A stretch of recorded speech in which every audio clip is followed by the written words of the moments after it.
What is going on, everybody?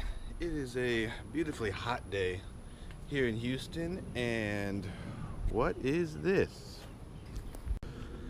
Yep, this is a 2 Series sitting in the driveway. So, the story behind this 2 Series is my car is broken yet again. This is a loaner vehicle from BMW of North Houston. I can't thank these people enough for really helping me out the way that they did. I mean, I had no appointment. It was kind of an emergency situation, and it took care of me, got me in a loaner, everything that I need to do. So props to them. Awesome customer service. So the story of this needing a loaner car is the previous owner of my 135 IS decided that he wanted to install a tune or something like that on it, and went about cutting a bunch of wires up. He cut a whole bunch of wires up and basically fried the relays to my auxiliary fan and a bunch of other things that started going wrong. The car basically overheated on me really bad, and I had to get it towed to a dealership. And when the dealership was like, hey, there's some third-party aftermarket stuff going on here, and I was like, oh, I didn't do that. And they're like, okay, well, we'll fix it. So needless to say, it's getting fixed right now, and it's costing another real big chunk of change. But that is not the subject of this video. Today I wanted to do a comparison of this 2 Series to my 1 Series, because I've been driving this now for like 2 days, and I'm not gonna lie, like, I don't really like it. I really don't. I'm not crazy about this car. So let's go ahead and get to driving here, and I'll tell you why. Okie dokie. So, sitting in the 2 Series versus my 1 Series, I can tell you off already, even though like everything in this car has got the appearance of being big, it's actually really small. It's really small in here compared to my 1 Series. Like, this entire center stack console thing is gigantic. It is huge. This does not need to be this big, and it takes away so much space. Like, look at, for leg room, you've got this tiny little cubby here. When I was sitting passenger seat, looking at some stuff through the glove box, my knees were up against this, and the seat's all the way back. So it's really tiny in here. As far as the driving seat goes, you've got a little bit more leeway. You can see that it's kind of curved this way, so the driver has just a little bit more room than the passenger. But this stuff, it's kind of meh. And then as far as seating and driving position goes, the car is supposed to be overall, I guess, smaller than the 1 Series. It's supposed to be the same size as the E46, is what I know from the 2 Series. Don't quote me on that. But it feels like you're really far forward, like the hood is like this big, and then like you're shoved way up here, and all the room in the car is in the back, because it's gigantic back there. Like, I could sit back there. It's huge, but I've got no use for this. This is a coupe. Like, who's gonna sit back there? Who's honestly gonna want to pull the seats up and get in and out of this car like that? It's not very fun. So next is kind of a little gripe on my part, because, you know, I drive a stick shift every day, and I guess I'm old-fashioned, but starting this car, I feel like there's so many things that I've got to go through. It's like, got to put the brake down, start this spaceship up, listen to it tell you to fasten your seatbelt, but then you've got like this thing, and all of you are gonna laugh at me, because like, when I first got into this car, I was just like, what the hell do I do with it? Like, there's no intuitive function here. Like, when I tried to put it in park, I was just like, do I just press this button, or just, I don't know, maybe that's just me being dumb, but it's kind of, I feel like you have to go through so many steps to get this car to drive. And then the transmission, I don't want to say clunky, but I can feel it. As where with my manual, I can get it super smooth to where it's so seamless, and it's just like, you feel really good getting like buttery shifts and like clutch engagement where it's just seamless. This car, it's like you throw it and drive, and the whole car is like, ugh, drive. I'm like, it's kind of startling, but this little nifty button screen thingy is really, really nice. Like, this being a brand new car, as you can see, there's only 1,900 miles on the thing. Its features and everything in here works really well. Like, compared to my car, where there's a couple of things that tend to not work so well, you got to kind of fidget with them a little bit. Everything in here works gorgeously. And these new white LED displays, ooh, that's going to be very, very loud. These white LED displays, in my opinion, are so much better than the red. But everything over here is white, and everything up here is still red.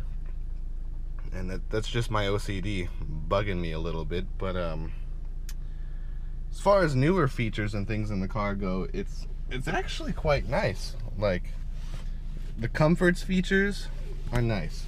Ooh, I just smacked the camera here. So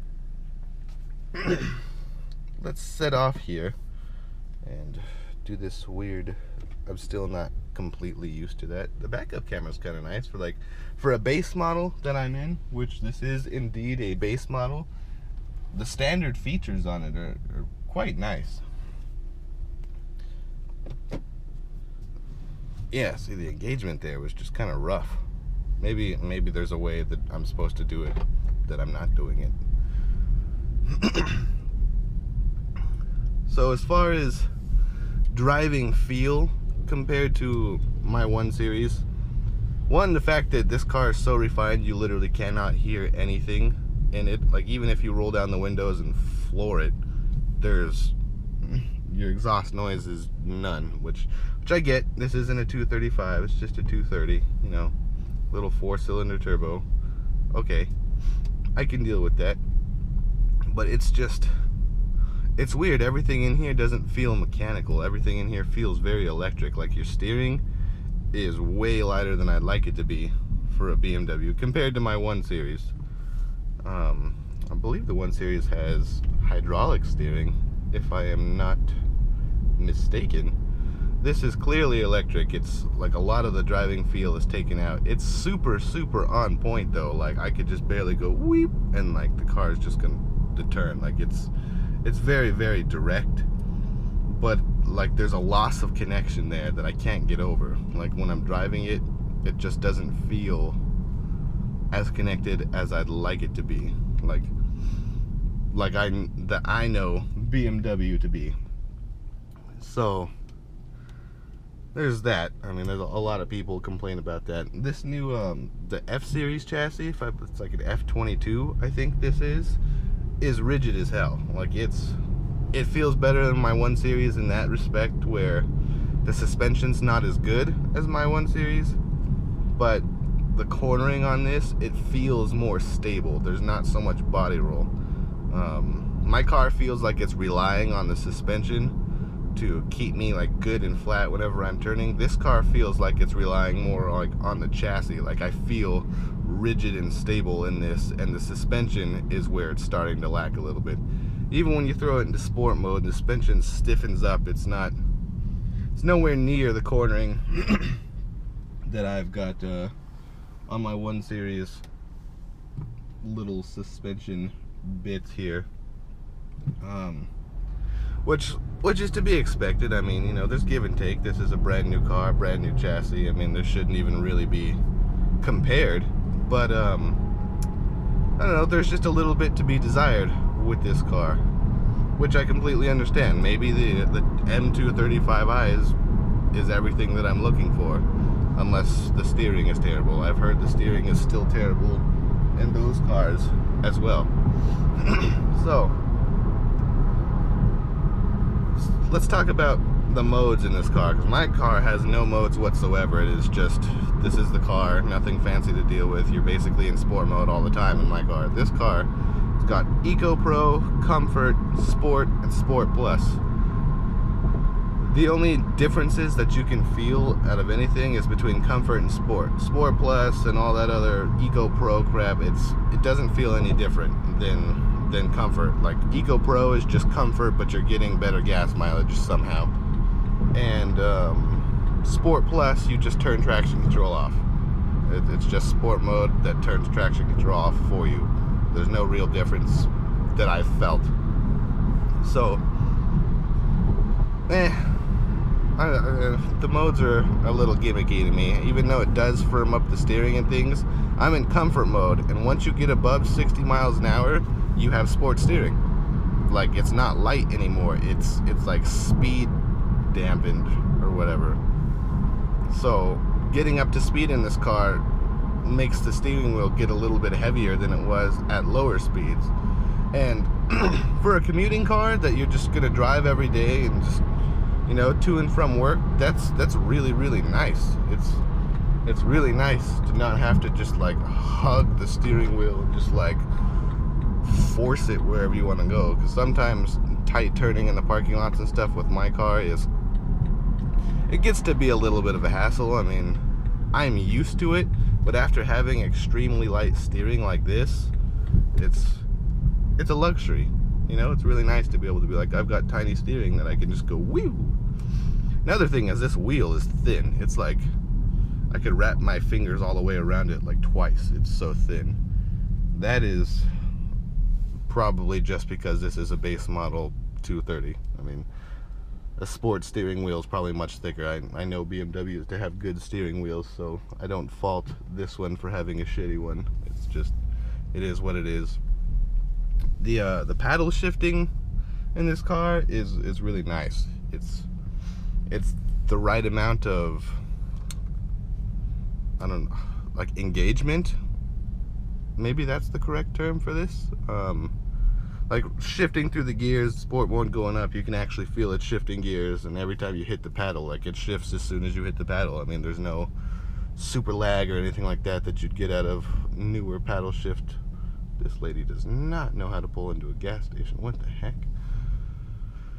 We're at the gas station. I don't need gas, but it is time to get a Monster or something. But see, I keep wanting to like put it up either into park or like, you know, push the clutch in and like click my button off and slap it into first and then go up. Like, it's just my muscle memory. And then I get in here and it's like feels so weird to just like push a button and I'm supposed to trust that.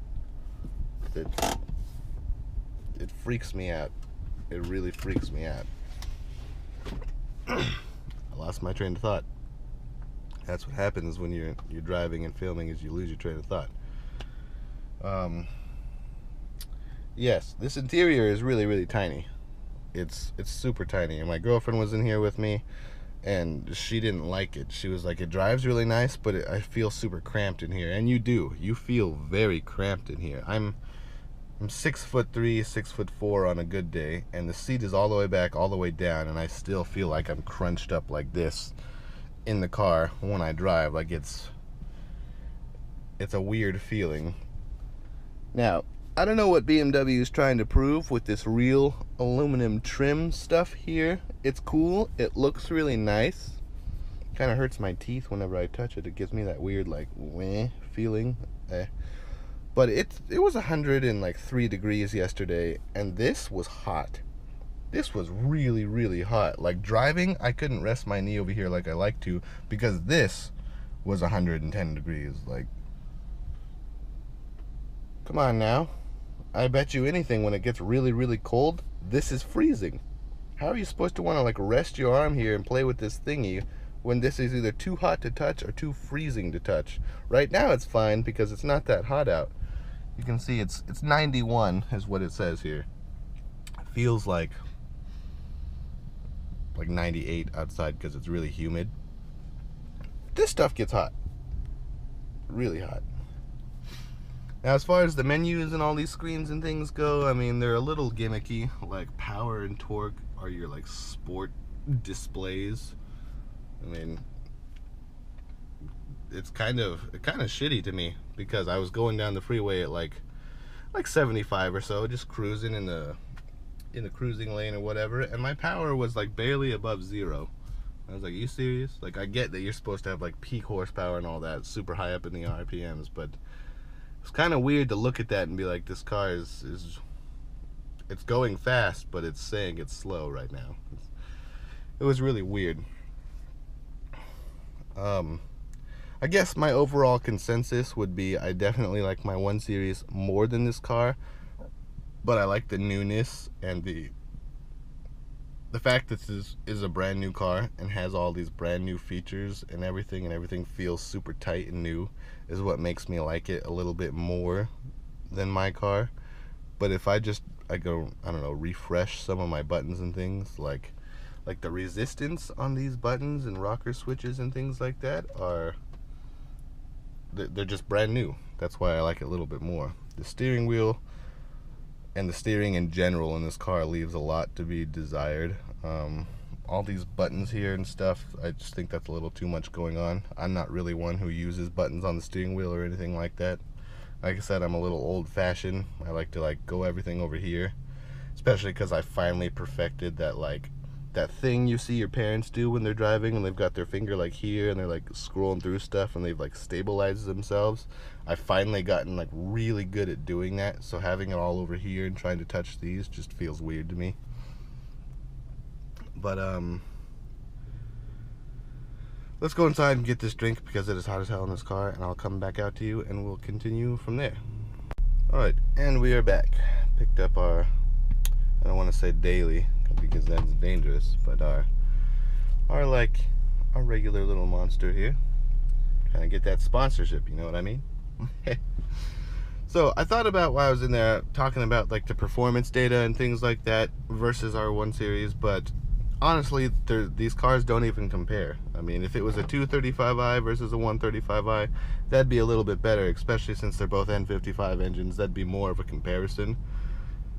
But this just does not compare to it. As far as driving this around daily, if I had to drive this to and from work on a regular basis and this was my commuter car, this car's perfectly fine, to be honest.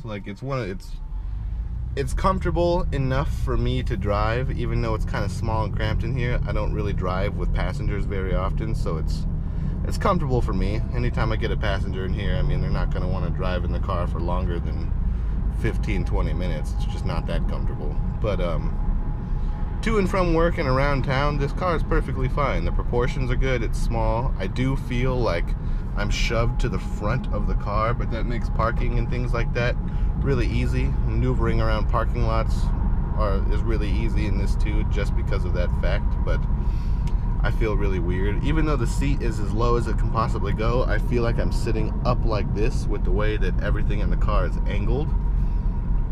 So, I don't know. The car doesn't fit me super well, but I could definitely live with it. I mean, it's not a problem there. It's got enough power to get me up and go through traffic and things like that. Gas mileage on this is to be expected. I mean, it's decent. Stop and go traffic and things like that is kind of a bummer with this car. It kind of messes you up a little bit. But here we go. We're gonna take this U-turn at a decent speed here, and whoo, yeah. The suspension is the weak part of this car. I feel like an M Sport or something with a little bit better BMW performance suspension in this chassis would handle amazingly. Go, lady, Jesus Christ! I've been did you not see I was waiting for you? I have to poop. So, suspension is definitely the weak part of this car in particular. It's supple though. It's really nice. Going over speed bumps and things doesn't kill me as much as my my 135 does. It's one of those you clench your butt every time you go over something big because you're like, oh no, and then it's just this thing I kind of clenched it first and was like, oh no, and then it was just I'm a cloud floating over it. I was like, oh well, this is pleasantly nice. That's surprising. What kind of sucks though is in sport mode, it's still a little cloud that floats over everything that you go over. It's not, it firms it up for the corners and things, it kind of stiffens just a little bit, but it's still going over bumps and things. It's still this daily driver suspension of cloud floatiness. I don't know why I just went through this parking lot. It was just kind of something to do, but now this Subaru right here is trying to creep up on me.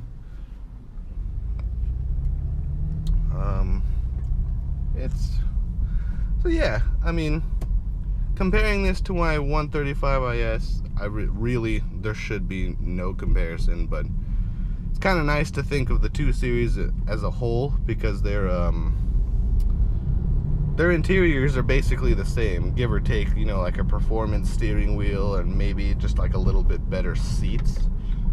The entire center stack and all that kind of stuff is the same, so it's same dimensions, which is tiny. It's tiny and shoves you to the front of the car. I mean, like, I find myself putting the seat back, trying to put the seat back even further, just to get that feeling of being further away from everything, because I like how my car feels. My car feels perfect inside. I sit in it, the seats are comfortable, the driving position is nice, the pedals are all arranged really nicely. These pedals in this car are like on top of each other, which is, it's not my favorite, but I mean, I can deal with it, especially because I'm only in this car for like 1 more day before my car is fixed. So yeah, I would definitely prefer my 1 Series over the 2 Series for sure. I haven't driven an M235i yet, but if the steering is anything like this steering, I can guarantee you that I will definitely prefer my 1 Series over this one. This has been my little talk/review of the 2 Series versus the 1 Series. If you guys have any ideas of anything like that you'd like to hear me talk about over the next coming videos, or anything in particular you'd like to see out of me, go ahead and leave it in the comments below. But until next time, I will see you guys later.